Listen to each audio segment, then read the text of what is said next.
Սիրելի բարեբաշտ հայրենիք, այսօր մեծ բահքի հոգևոր ճանապարհորդության երրորդ գիրագին է, որ կոչվի Անարագի գիրագին։ Անարագի գիրագին մեզի կներկայացնե Ավետարանի ամենեն թիբուկ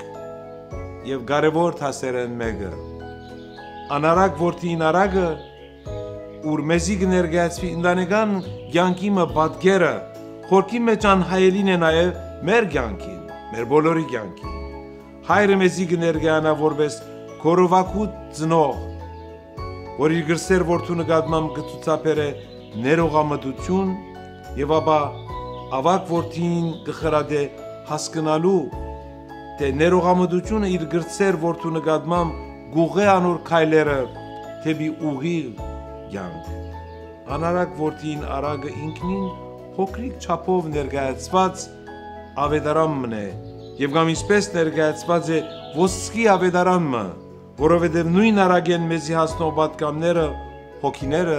կգերբարանափոխեն։ Անարագ որդու Արագի մեջ ամփոփված է ողջ քրիստոնեության ոգին, ով գաբրի քրիստոնեական ոգին մեզ հասած Անարագ որդու Արագեն այդպիսին ճշմարտապես քրիստոնյա է։